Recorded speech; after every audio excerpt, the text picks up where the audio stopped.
All right, let's leap right into stuff I like.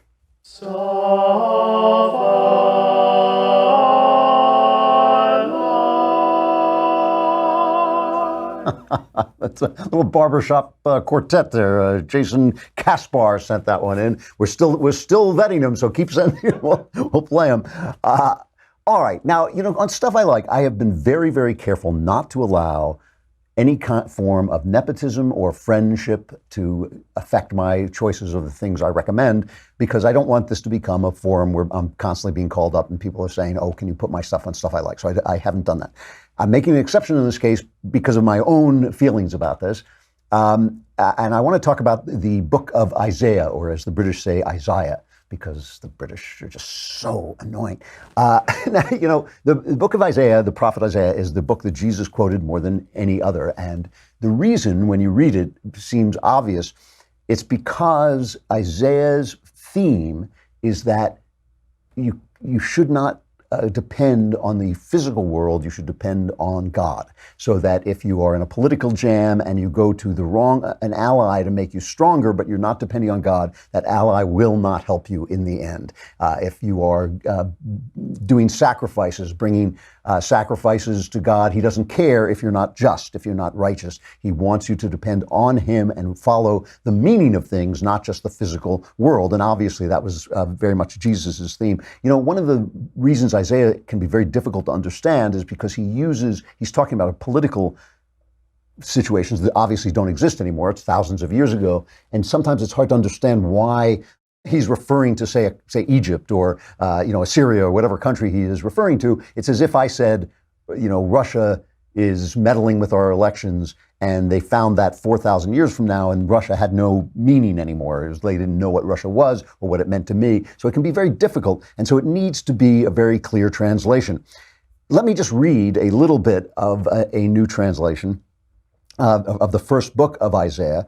I'm edited a little bit for space, but it's God telling people through Isaiah that he doesn't care if you celebrate him. He doesn't care if you bring him sacrifices. He wants you to be what you are supposed to be. And he says, Isaiah says, hear God's proclamation, you elites of Sodom. So he is calling the people in Israel, the elites of Sodom, lend your ears to our God's teaching, people of Gomorrah. What good are all your sacrifices to me, says God?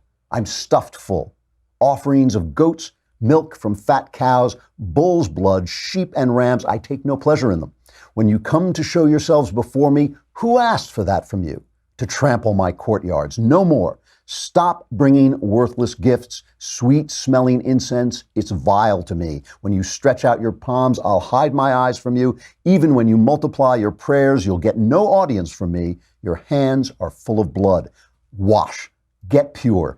Get the evil of the things you do out of my sight. Let go of evil. Learn how to make good. Hunt after justice. Give relief to victims and justice to orphans. Plead the widow's case. Come here, says God. Let's talk this out together. If your sins are like scarlet, they'll turn white like snow.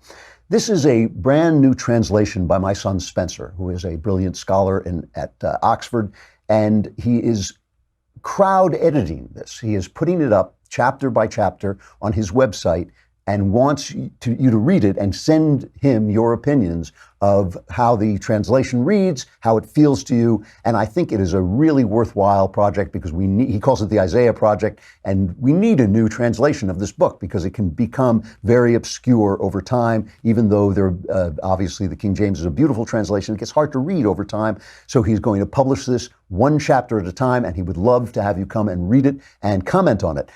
To find it, go to his website. It's called rejoice-evermore.com. rejoice-evermore.com. And you can find the Isaiah Project, read his new translation chapter by chapter as it comes out, I think one chapter a week, and comment on it. It would be a big help to him. And I think I think the translation is absolutely beautiful. And I think, your comments will obviously improve it. I'm sorry, that's all I can do. The Klavanless weekend is here. I've staved it off as long as I possibly could. You're stuck. You're screwed. I'm Andrew Klavan. This is the Andrew Klavan Show. Survivors gather here on Monday.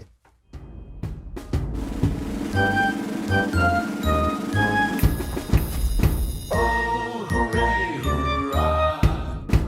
The Andrew Klavan Show is produced by Robert Sterling. Executive producer, Jeremy Boring. Senior producer, Jonathan Hay. Our supervising producer is Mathis Glover. And our technical producer is Austin Stevens. Edited by Emily Jai. Audio is mixed by Mike Cormina. Hair and makeup is by Jesua Alvera. The Andrew Klavan Show is a Daily Wire Forward Publishing production. Copyright Forward Publishing 2018.